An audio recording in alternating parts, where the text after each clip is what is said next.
Hello नमस्कार, मी निशा माझ्या आणखीन एका नवीन व्हिडिओमध्ये तुमचं अगदी मनापासून स्वागत करते। आज आपण पाहणार आहोत आषाढी एकादशी स्पेशल। आषाढी एकादशी म्हटलं की एकादशीला दुप्पट खाशी असं माझी आजी म्हणायची, आणि खरंच ते आहे की उपवासाच्या नावाखाली आपण भरपूर काही खात असतो।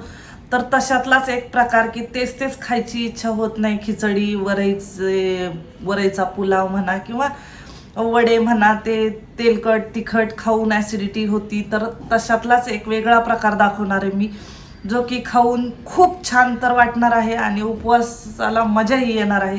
तर चला मी तुम्हाला दाखवणार आहे केळीचे काप।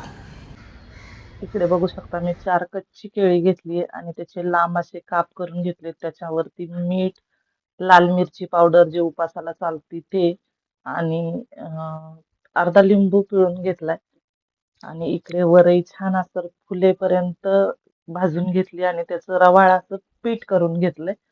आणि एका गॅसवर मी तवा गरम करून घेतलाय आणि छान असं त्याला तूप लावून घेतलंय।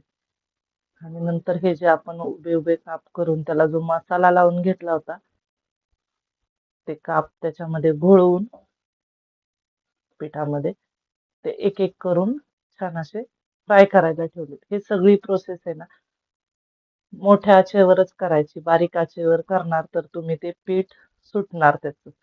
मोठ्या गॅसवरच करायची। एक एक करून सगळे काप मी इथे तव्यावरती लावून घेतलेत। आणि बघू शकता, हलक्या हाताने आपल्याला हे काप पलटी करून घ्यायचे। तुटणार नाही याची काळजी घ्यायची। शक्यतो नाहीच तुटत, पण तरी सुद्धा हलक्या हाताने करून घ्यायचे। आणि इकडे सगळे काप पलटी करून घेतल्यानंतर परत एकदा 1 चमचा साजूक तूप आपल्याला घालायचंय। नसेल आवडत तेल घातलं तरी काहीच हरकत नाही।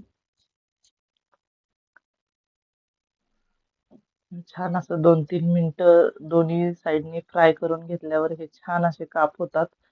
असेच सेम तुम्ही बटाट्याचे काप सुद्धा करू शकता। आणि बघू शकता, दिसायला तर हे फिश फ्राय सारखेच दिसतात ते।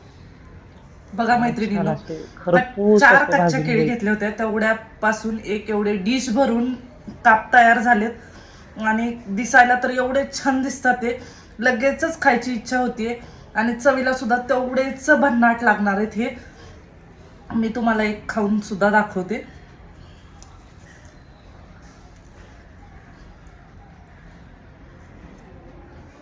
गरम आहे।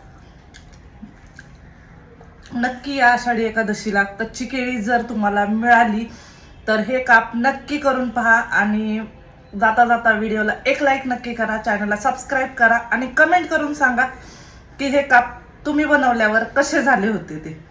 भेटूया आपण एका अशाच नवीन व्हिडिओ सोबत। तोपर्यंत बाय बाय।